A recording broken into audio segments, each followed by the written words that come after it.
Hello, listeners, and welcome to episode 138 of the Nigeria Football Weekly podcast. I'm your host, Olu OK. Today, I've got another quick episode just to review the game against Jamaica. If you're watching this, please make sure you check out the matchday vlog, which we dropped earlier today on Monday, June 2nd. I got lucky to take my family to the game, and I thought it was quite a wonderful day out. So if you're interested in vlog content as well, please make sure you check that out. For today, I'm doing a quick review of the game against Jamaica and also doing a quick preview of our game against Russia, which will be taking place on Friday in 4 days' time at the world-famous Luzhniki Stadium, which is where the 2018 World Cup final between France and Croatia was played.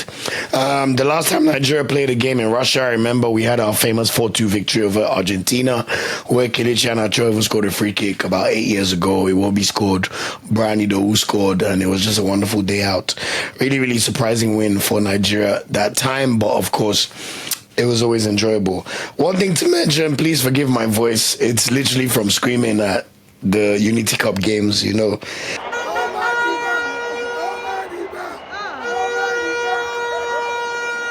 When it comes to Nigeria, we can't, the juices are flowing a bit too much. So I'm trying to recover my voice in the meantime, so please just bear with me. But anyway, what's important to note, Nigeria won the Unity Cup on Saturday. We beat Jamaica. Initially, the game ended 2-2 after full time, and then on penalties, we beat them 5-4. So what did we see? In terms of the starting lineup, we didn't see too many changes. There are a few here and there. So Sadiq Ismail kept his place as right back. Igor Ugbo also kept his place in the middle of the defense. We saw Benjamin Frederick, who is currently on the books of Brentford, but is yet to make his first team debut in the Premier League, also come in to make his first start for the Super Eagles. This is a player that was a key part of our under-20 squad, I think 2 years ago, when we were in Argentina. And when you're signed by Brentford, especially with the way they run their academy, they don't really have an academy. It's more like a Brentford B. So it's usually a good sign about a player's talent. And I must say, he had a very, very good debut, even though it was quite surprising to see him fast-tracked that quickly. We have to mention that when it comes to Nigeria, logistics still plays a part. We know Benjamin Fredericks was drafted in because he's in Brentford. The game was being played at the Brentford Stadium. They're probably like, what do we not need to buy tickets for? Oh yeah, come. But to be fair to him, he did us pretty proud and was a really, really good player on the day. So shout out to Benjamin Frederick. We saw Felix Agu come in to make his Super Eagles debut. I thought he was rather decent. First time playing with a lot of these players and just trying to find his feet. But of course, it helped playing on a good pitch, which is always a good thing. And Didi Anoyeka continued to start in the middle of the park. We saw Chukwueze continue as right winger. Nathan Teller came in to start, as well as Moses Simon, and also Cyril Dezers led the line from the front. Nigeria scored in the 10th minute. Smart finish by Moses Simon after excellent work by Dezers for the cross. You can see that in the vlog. I was able to capture that footage as well as it was happening. 3 minutes later, Jamaica equalized through Kaim Dixon, who we highlighted in the preview, of course. After that, Dezers had a shot from a tight angle in 23rd minute with the goalkeeper saved. Eric Chelle got a yellow card in the 35th minute for something he must have said to the ref. Stuart Atwell from the Premier League was the referee of this game, so I'm sure keen Premier League watchers know who Stuart Atwell is. In the 41st minute, Chukwueze crossed from a corner, but Ndidi's header went just wide. In the second half, 54th minute, we saw Samuel Chukwueze put us back in the lead with the fantastic goal. He pushed the ball to a comfortable angle, placed it in the bottom corner, literally from the edge of the box. Nathan Teller with the assist. Now, this is the Chukwueze that we want to see, but I'll talk about him more. But I thought nobody did better for their rep in these two games than Samuel Chukwueze, in my humble opinion. Steino Abali was shown a yellow card in 58th minute after there was a scuffle in the penalty area before a corner. Sadiq Ismail then got a yellow card in 63rd minute. Jamaica got an equalizer in the 63rd minute by Jonathan Russell, who was assisted by Ronaldo Cephas. We're going to talk about Ronaldo Cephas and what he did to Sadiq Ismail in this game, because I think it's a very telling contribution about the importance of defenders to remembering that their job is to defend. After that, 66th minute, we saw Tolu Akodare come on to replace Nathan Teller. Then 76th minute, we saw Kusantu Uche come in to make his Super Eagles debut, replacing Cyril Dezers. Obviously, that one I was particularly happy about because you know how long I've championed Chrisantucci on this channel, and I thought he was exceptional in the limited minutes he got, and of course he did score the winning penalty for Nigeria in this game. There was then a double substitution in the 84th minute with Bruno Yemachi, Kelechi Iheanacho replacing Felix Agu and Samuel Chukwueze. Game then ended 2-2 and went to penalties. Penalty shootout, we saw the Jamaicans kick first, but to be fair, they took the penalties in the Nigeria area. So I'm guessing Moses Simon must have won the toss. Everybody scored their penalties. I'm not going to mention everybody who played, but Iheanacho, Simon, Arokodare, Onyemachi, and Chrisantucci all scored their penalties. We saw Dwayne Atkinson miss his penalty by hitting the bar, and of course it meant that Nigeria ended up as the Unity Cup champions, which, to be honest, it was expected. If we did not win this game, it would have been a disgrace, and the fact we even needed penalties is, to be honest, it leaves a slight bitter taste in my mouth, if I'm being honest. You know, Jamaica, honestly, fantastic support. What a crowd. Like, I mean, when you think about the fact that Jamaica's population is 3 million, but they have at least 500,000 Jamaicans living in London, it kind of makes sense in terms of the kind of veracity of their support, you know. And it's not every day they get to watch Jamaica play, especially in football, you know, it's not track and field. So I must say their support was almost suffocating. Like, at least 70% of that crowd were Jamaican fans, and they really brought the heat, you know. But Nigeria, they ever carry last or whether in Wala, and we ended up winning the game as we deserved. Just quickly on my player-by-player thoughts for everybody who played. I thought Starina Bali had a decent game, no errors, but you know, not much to talk about either way. He was just solid. I thought Sadiq Ismail was okay, but the 2 goals came from his flank. He got burned so easily by the winger, Cephas. Now, I wanted to call this out because we praised Sadiq Ismail in the first game, and I actually really was rooting for him in this second game. But you see, the thing about football is it almost reminds me of like Arteta this season and like Arsene Wenger in his final years at Arsenal. It's all well and good dominating the game. More often than not, if you dominate the game, you're going to win the game. But you see, football is about moments and taking your chances. Jamaica had 2 shots on target, I think, in the whole game. Maybe they had 1 more, and they scored the 2. And literally, Sadiq Ismail had an okay game. But you see the ease with which the winger got past him for both of their goals. Even basic things like showing your winger onto their weak foot, making sure you stop the cross. Yes, it's almost holiday time, but we must say Sadiq Ismail got burned badly for the 2 goals. Like, you should not be having a winger have it that easy to put a cross into the box. Yes, we'll also blame the defenders and the centre-backs because their positioning was a bit suspect for both goals. Why is it that easy for the Jamaican attackers to get into the box and have a free shot at goal? You know, and if you think about the way Nigeria games have been going recently, even the 1-1 draw against Zimbabwe in World Cup qualifiers with that last-minute goal, it's the same story. You dominate the game, but you cannot allow your opponents to be scoring you with their 1 chance or their 2 chances. It reeks of just unprofessionalism. It's not good enough. This is a match where, based on the stats and the way Nigeria played, it should have been a comfortable 4-0 win. But guess what? It ended up 2-2, simply because 2 moments Nigeria went sleeping. Same thing we did with Zimbabwe. You know, and we see this time and time and time again. It's not good enough. South Africa, even the World Cup qualifiers we've seen this year and last year, it's the same story. Football is 90 minutes plus stoppage time. You have to be alert at all minutes. And I thought Sadiq did okay, but those 2 goals conceded, it really was a huge red mark or red flag on his name, it must be said. And obviously we still have Ola Aina and Brighter Samuel ahead of him in the pecking order, so it should be okay for now. Anyway, I thought Benjamin Frederick was superb on his debut for the Super Eagles. I mean, the composure the boy showed, he was excellent. Like, in possession, out of possession, being able to mop up long balls and just make sure that the Jamaican attackers, especially because they tried to break on and go on fast breaks in transition, every single time Benjamin Frederick was there. So really good performance. Apart from, like I said, these centre-backs, when the 2 goals were scored, their positioning in the box was a bit suspect, but it is what it is. I thought Igor Ugbo was very good. I don't think he's done his chances any harm. I think Igor Ugbo has probably even played himself into contention to be the 3rd choice centre-back for Nigeria. We know Calvin Bassey and Ekong are still the 1st choice pairing, but I thought Igor Ugbo really did really good for himself. I mean, when you're watching interviews by Omar Katuba speaking to Tosi Adarabayo, and he's saying he wanted to focus on his club football. Now is the time to make a decision. Do Super Eagles look like second choice or team that you choose? You make a decision when you feel like. It just reminds me of the nonsense Nede Monoa was saying when he was talking about when he turned down Nigeria. Bro, it's not by force. We're a big institution, man. No, they treat us like say we be small boys at all. I don't like that rubbish at all. But anyway, shout out to Igogbo. I thought Felix Agu was very energetic. He need a few games to settle in. He needs to get more familiar with the players. There are some moments where he looked a bit shaky, but overall, pretty good performance considering it was his debut, you know, and it's such a high pressure friendly as well. Onyeka and Didi, I thought they were pretty good. A lot of good, but nothing bad to note of. I thought they were pretty solid in the middle of the park. Nathan Teller had a good game as well, and he got an assist for Chukwueze's goal as well.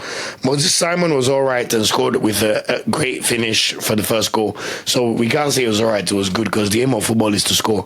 I thought Cyril Dessers was also really good. He got an assist. Very, very good 2 games for Cyril Dessers. And you could even say he could now be second in the pecking order for Nigeria. But somehow he wasn't called up for the Russia friendly, which I don't really understand. You know, they've called up Victor Boniface and Aroko Dari, but it's like, what does Dessers have to do? This is why it would be lovely to see press conferences where they can explain these decisions. But anyway, I thought the best player in this tournament for Nigeria, Samuel Chukwueze, just fantastic. You know, under Eric Chelle, it looks like he's had a bit of a resurgence in the 4 games so far. You know, he's played with a bit more freedom. There was a time even he did one heighting of one Jamaican defender. I said, wow, Chukwueze is really feeling himself today, you know. And I just wanted to shout out Samuel Chukwueze. I thought he's been amazing.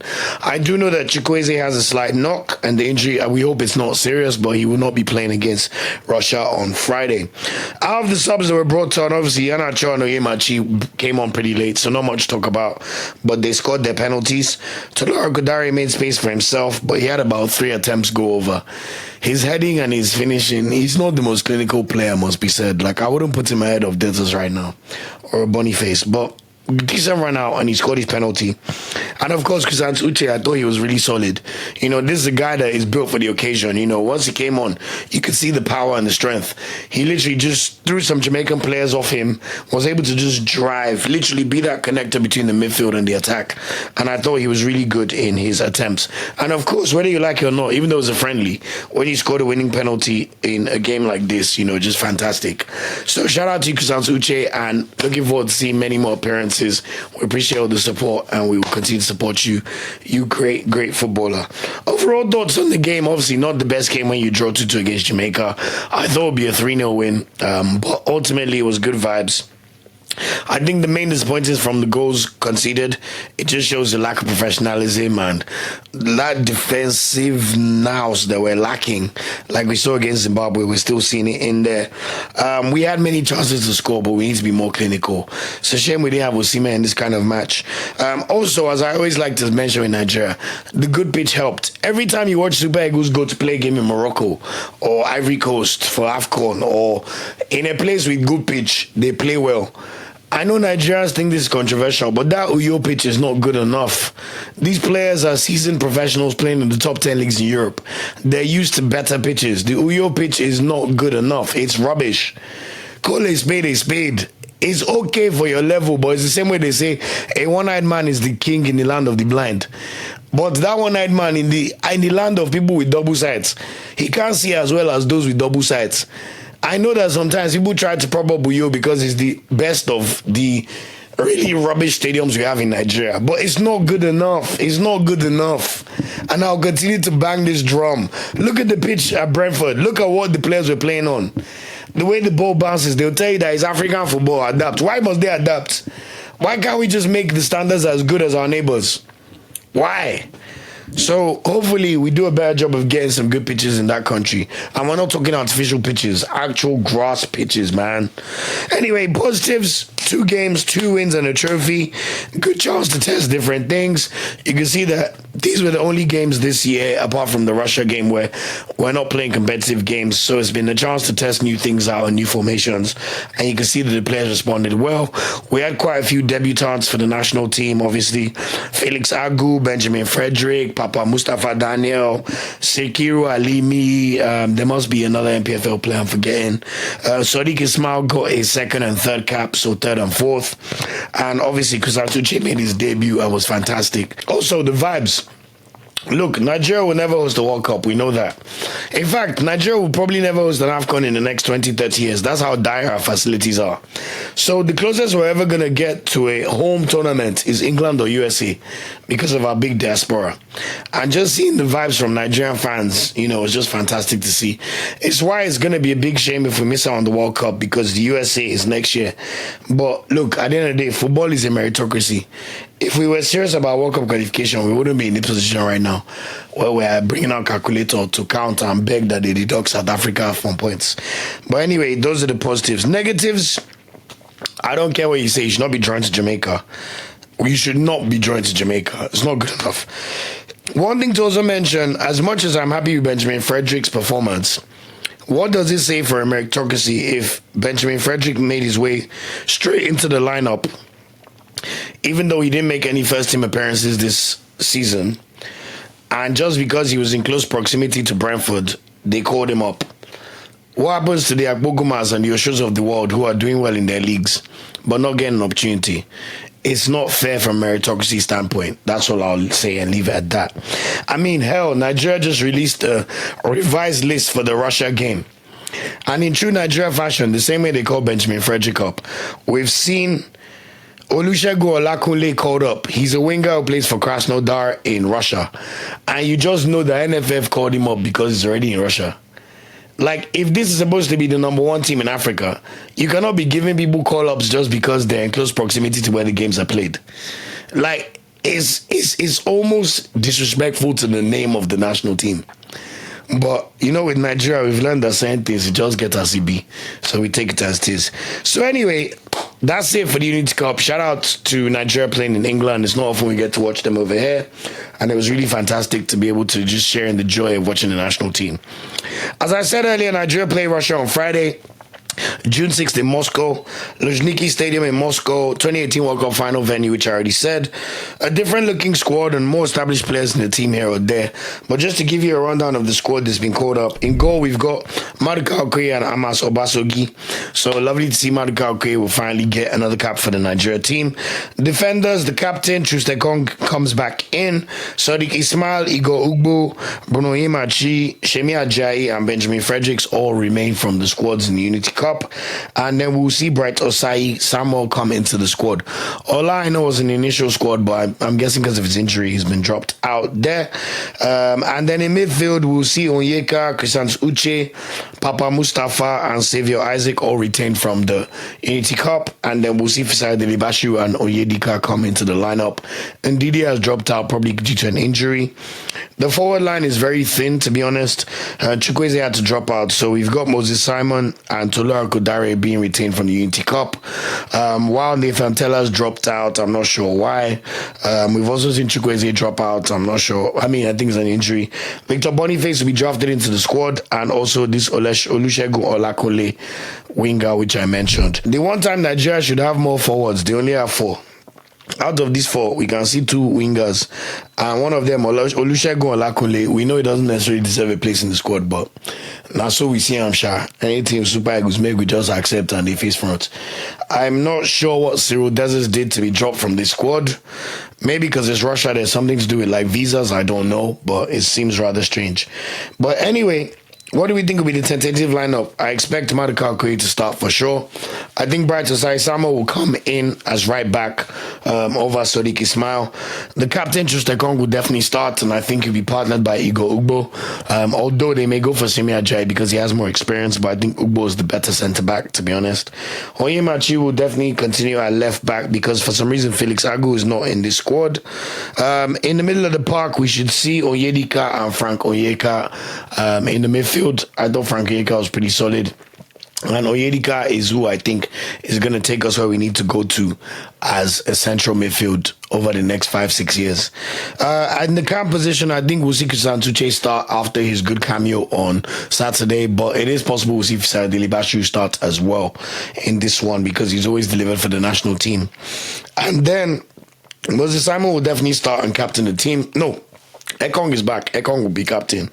Moses Simon will definitely start, and then I'm guessing we'll see either Victor Boniface and Arokodare, maybe they'll both start. I don't know. Maybe Boniface might have to play as a winger. I don't know. But more realistically, it's like they'll give a debut to this Olusegun Olakule guy, and then we'll see Boniface or Arokodare lead the line.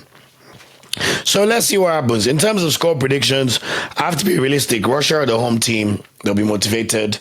We have a bit of a depleted lineup, you know. So I'll say my head tells me 1-1. But my heart says Nigeria should win this game 2-1. So fingers crossed for this one, and we'll see how it goes. We're really looking forward to the game. It'll be the last game for Nigeria for this season.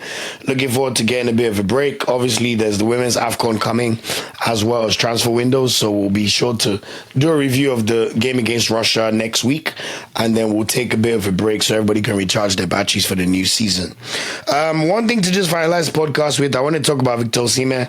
Of course, he finished the league season on Friday with a 2-win for Galatasaray against Istanbul Basaksehir. He scored in the 81st minute to basically sign off perfectly for Galatasaray. I mean, they dominated this game in the whole season. 36 games played, 30 wins, 5 draws, 1 loss, 91 goals scored, 31 goals conceded. Just a brilliant performance for Galatasaray and Osimhen in particular. He literally played 41 games for Galatasaray, scored 37 goals, and ended the season with 8 assists. So 45 goal contributions in 41 games. I mean, that's just phenomenal numbers, either way you slice the bread. If we look at the league, 26 goals and 5 assists in 30 games. He even missed 6 games, and he was still the top goal scorer with space. You know, in the Turkish Cup, he scored 5 goals in 4 games. Like, this is just a bags man. In the Europa League, 6 goals in 7 games. Like, Europa League is not his level. This is a Champions League player. I maintain that Victor Osimhen is a top 3 striker in world football. Apart from maybe Haaland and Mbappe, there's nobody I will call ahead of Osimhen. Even the Isaac that they like to talk about. That's why I don't understand this disrespect on Osimhen's name. No big clubs linked. All the British journalists keep mentioning his salary. I even saw a pretty funny tweet today by, I think, Doug Critchley, saying he just watched all of Osimhen's goals, and it must be that his wage demands are crazy, because why are none of them after him? Because he's clearly better than all these Shesko, Gyökeres. He's better than all of them. Like, look, forget bias. We watch Osimhen. This is a generational striker. So I don't really know what's going on, man, with this whole bias about his wage. Why are they talking about African man asking about wages? As if he's not a superstar. He should not ask for superstar wages. Someone explain to me in the comments. I don't get it. Also, is it that he just has a really shit agent? I mean, when you consider the way he even ended up in Galatasaray in the first place, you must say, no disrespect, but Osimhen must have a terrible agent. Like, look at what the George Mendeses of the world are doing for Yamal and co all over the world. I mean, even the guy who runs the agency that have like Saka on their books and Nketiah and all these guys. You can see workings. They have a few Super Eagles players in there as well. But Osimhen, we need to know more about his setup, because whoever his agent is doing a terrible job. Like, it just doesn't make sense to me. But someone please explain in the comments in case I'm missing something. But anyway, we continue to monitor and see where Osimhen ends up in the summer. Two last things to do. The Super Falcons, officially they'll be playing the Women's Africa Cup of Nations in July. We've got the schedule for them. Nigeria will be playing Tunisia, Botswana, and Algeria. Our first game will be on the 6th of July, where we play Tunisia, 5 p.m. kickoff. Then we play Botswana, 8 p.m. kickoff on the 10th of July. And then we round up the group stage against Algeria, 8 p.m. on the 13th of July. I mean, looking at these teams on paper, Nigeria should be beating them. But the problem with Nigeria is the NFF have neglected the women so badly that they're literally about to play a friendly match against Cameroon tomorrow in Ijebu-Ode, 4 p.m. And it's going to be the Super Falcons' first game of the year. There's been at least 2 women's international windows, by the way. And the NFF could not even do the decent thing of organizing any kind of friendlies for them, which is just shocking, you know. But we wish them well. Obviously, some of the usual suspects are in the team. Rashidat Ajibade, captain. Michelle Alozie, Tony Payne, Francisca Odega, Rinsola Babajide, Rufia Timoran, Tosi Demei. You know, some of these names are quite well known. Jennifer Chegini, Osinachi Ohale. And then there's a few new additions. So Amarachi Odoma, Morufo Ademola, Miracle Lusani, MMSN, Blessing Olivier, and Linda Jiwaka. So watch out for that one. I'm not really sure what's happening with Oshoala or if she's like bowed out of the national team. We know she wasn't starting in the last World Cup under Randy Waldrum. And I know we have a new coach. Sorry, his name has missed me at the moment. But we wish Super Falcons all the best tomorrow as they prepare for the Women's Africa Cup of Nations. Finally, just to end the podcast, I just wanted to talk about the Under-20 World Cup draw, which was done. Obviously, Nigeria finished third in the recently concluded Under-20 AFCON, which meant that we qualified for the World Cup in Chile. Is it even in Chile? Yeah, in Chile, which is taking place later this year. Nigeria have been drawn into Group F and will be playing officially Colombia, Saudi Arabia, and Norway. We can't say too much right now because we don't know the squad, but just off strength of national teams, Colombia will probably be difficult. Norway seems to be producing a decent generation, so let's see what happens. And we know Saudi have more money than anybody, so let's see what kind of team that they're able to produce and bring to the fore. So that's it in terms of this episode of the podcast. I hope you've enjoyed this one. A bit longer than I expected, but I wanted to make sure we're covering all the updates on all things Nigeria football. As I said, next week we'll do a review of the Nigeria game against Russia. I'm actually away for a few days, so I'll bring that content to you probably Tuesday next week, even though the game is on Friday. We all have to rest and recharge the batteries. But I just wanted to say a big thank you to everybody listening. We've officially crossed 2,000 subscribers on YouTube. We're now on the road to 5,000. You really showed us a lot of love with the Nigeria football content around Super Eagles over the past 2 weeks. So I really want to extend my gratitude and thank everybody.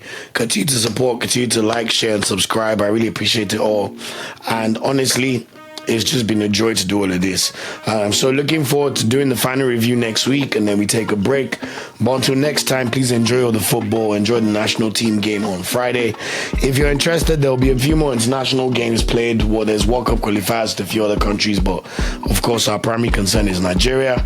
But until next time, I've been your host, Oloke. Thanks so much for the support, and I will see you next week. Ciao, ciao. Thanks for watching this video. Please like, share, subscribe, and click the bell to get a notification whenever we drop a video. You can also find our social media channels listed below. And of course, up Super Eagles and Nigeria, they ever carry last.